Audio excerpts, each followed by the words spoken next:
Hi hello இன்றைக்கி எங்கள் வீட்டில் என்ன சமையல்னு பார்த்தீங்கன்னா இதுதான் அணில் கம்பு சேமியா. இதை நான் செஞ்சதே இல்லை, இப்போ தான் ஃபர்ஸ்ட் டைம் செய்கிறேன். அதில் இருக்கிற இன்ஸ்ட்ரக்ஷன்ஸ் எல்லாம் படித்து பார்த்துட்டு தான் செய்கிறேன். கொஞ்சம் நார்மல் சேமியாவை விட இது கொஞ்சம் டிஃப்ரெண்ட்டாக தான் பண்ணுற மாதிரி இருந்தது. ஃபஸ்ட்டு ஒரு பேக்கெட்டுக்கு 1 லிட்டர் தண்ணியில் சேமியாவை உப்பு போட்டு அதை ஊற விட சொல்லியிருக்காங்க. அதாவது போட்ட ஒரு நிமிஷத்துலேயே எடுத்துடவும் சொல்லியிருக்காங்க, இல்லைன்னா அது கெட்டி மாதிரி ஆகிடும்ன்ருக்காங்க. நானும் அதே மாதிரி போட்டு அவங்க சொன்ன டைம்குள்ளேயே நான் டக்குன்னு எடுத்துட்டேன். ஏன்னா ரொம்ப கெட்டி ஆகிடுச்சுன்னா, அது ஒரு மாதிரி களி மாதிரி ஆயிடுச்சுன்னா என்ன பண்ணுறது அப்படின்னு சொல்லிட்டு அதை எடுத்துட்டு அதை நல்லா ட்ரைன் பண்ணிட்டேன். தண்ணியை ஃபுல்லாகவே நல்லா வடிச்சிட்டு அதை தண்ணி இல்லாத மாதிரி நான் பக்கத்துலேயே இட்லி சட்டியில் பார்த்திங்கன்னா சுடு தண்ணி வச்சுருந்தேன். அது ஒரு பக்கம் ஆயிட்டு இருந்தது. அப்புறம் இதை நல்லாவே நான் ட்ரைன் பண்ணிவிட்டு அதுக்கப்புறம் இட்லி சட்டியில் வேக வைக்க சொல்லியிருந்தாங்க. அவங்க சொன்ன டைம் பார்த்திங்கன்னா 8 நிமிஷம் வரைக்கும் இட்லி சட்டிலேயே வேக வைக்கணும்னு. ஆனால் 8 நிமிஷம் வரைக்கும் வேக வச்சா கண்டிப்பாக அது குழஞ்சிரும்னு நினைக்கிறேன். அதாவது ஒரு மாதிரி பேஸ்ட் மாதிரி ஆகிடும்னு நினைக்கிறேன். ஆனால் நான் 4 நிமிஷத்துலேயே எடுத்துட்டேன். கரெக்டாக இருந்தது. நான் 4 நிமிஷத்தில் எடுக்கும்போதே சேமியா கொஞ்சம் நல்லா உதிரி உதிரியாக தான் இருந்தது. அதை பார்த்திங்கன்னா நான் ஒரு தட்டில் போட்டுட்டு நல்லாவே கொஞ்சம் நேரம் ஆற வச்சுட்டேன். அதை கரண்டிலே வச்சு அதை கிளறி விட்டுட்டே இருந்தேன். கொஞ்சம் நல்லாவே ஆறிடுச்சு. ஆறினதுக்கப்புறமா தான் நான் செஞ்சேன்.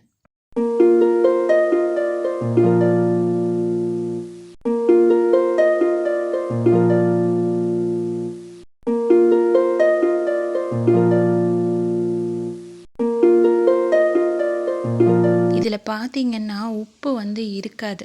அதனால் கண்டிப்பாக நீங்கள் ஃபர்ஸ்ட் டைம் போடுறீங்க பார்த்தீங்களா, அந்த தண்ணியில் ஊற வைக்கும்போது அப்போவே நம்ம அந்த சேமியாவுக்கு தேவையான உப்பு நம்ம போட்டுக்கணும்.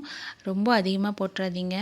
தேவைப்பட்டால் நம்ம சேமியாவை ஃபுல்லாக பண்ணி முடித்ததுக்கப்புறமா கூட கொஞ்சம் நம்ம அதில் உப்பு தண்ணி கூட தெளித்து மறுபடியும் நம்ம சூடு பண்ணிக்கலாம். அதனால் அதிகமாக போட்டுறாதீங்க உப்பை. ஆனால் இவ்வளோ ரிஸ்க் எடுத்துலாம் இந்த சேமியாவை சாப்பிட்ணுமா அப்படின்ற ஒரு கட்டத்துக்கு நான் வந்துட்டேன். அதனால் மேக்ஸிமம் இதை சாப்பிட்றத அவாய்ட் தான் பண்ணும். கம்புன்னு சொல்லி நமக்கு தர்றாங்க. ஆனால் உண்மையிலேயே இதில் கம்பெல்லாம் ஆட் பண்ணுறாங்களா, இல்லை அந்த ஃப்ளேவர்ஸை மட்டும்தான் கொடுக்குறாங்களான்னு, ஃபுட் கலரு ஃப்ளேவர்ஸு அது மட்டும்தான் வருதான்னு தெரியல. நான் மேக்ஸிமம் இதை வாங்கவே மாட்டேன். சேமியா, வெள்ளை ரவை, அப்புறம் இந்த மாதிரி ஐட்டம்ஸ், மைதா ஐட்டம்ஸ் எல்லாம் அதிகமாக நாங்கள் எங்கள் வீட்டில் எடுத்துக்க மாட்டோம். இது தெரியாமல் எங்கள் வீட்டுக்குள்ளே வந்துடுச்சு. அதனால் இதை சரி செஞ்சு தான் ஆகணும் அப்படின்றதுக்காக நான் இன்றைக்கி இதை செஞ்சேன். ஆனால் பரவாயில்ல, நல்லா தான் இருந்துச்சு. எப்போவாவது ஒரு வாட்டி நம்ம அவசரத்துக்கு கண்டிப்பாக சாப்பிட்லாம்.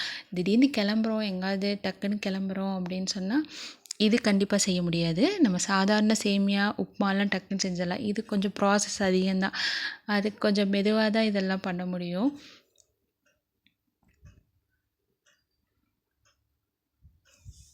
சில பேருக்கு இதை டிஃப்ரெண்ட்டாக டயட் இருக்கிறவங்க, டிஃப்ரெண்ட்டாக சாப்பிட்ணுன்னு நினைக்கிறவங்கெல்லாம் இந்த மாதிரி ட்ரை பண்ணலாம். எப்போவும் ஒரே மாதிரி டயட் ஃபாலோ பண்ணிகிட்ருப்பாங்கல்ல, அவங்க வேணால் கொஞ்சம் இது எடுத்துக்கலாம். சேமியா, அதில் கம்பு இருக்குது அப்படின்ற இந்த ஒரு இதுக்காக வேணால் எடுத்துக்கலாம். அதுக்கப்புறம் என்னங்க, நம்ம எப்போவும் சேமியா பண்ணுவோம்ல, அதே மாதிரி தான். வெங்காயம், தக்காளி ஆட் பண்ணணும்னா தக்காளி, வெங்காயம், கடுகு, கடலைப்பருப்பு, கருவேப்பிலை இதெல்லாம் போட்டு நல்லா தாளிச்சிட்டு, அதுக்கப்புறமா நம்ம நல்லா உலர்த்தி வச்சுருந்தோம் பார்த்திங்களா சேமியா, அதை எடுத்து உள்ளே போட்டுட்டு நல்லா கிளறி விட்டுட்டே தான் இருக்கணும். சிம்மில் வச்சுக்கோங்க அடுப்பை.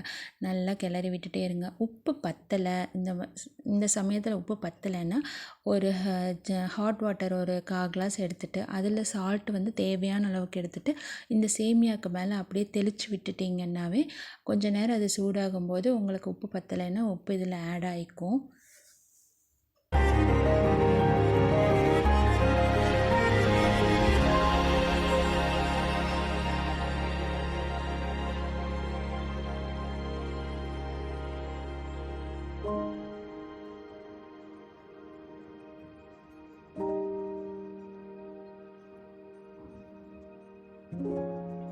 இது ஹெல்த்தியான்னு கேட்டிங்கன்னா கண்டிப்பாக இது ஹெல்த்தி கிடையாது.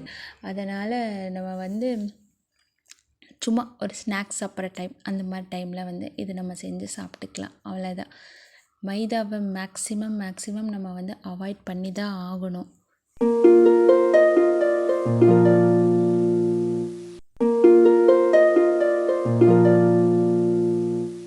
அவ்வளோதாங்க, என்னோடய ஃபுட்டு வந்து ரெடி ஆயிடுச்சு. அவ்வளோதான்.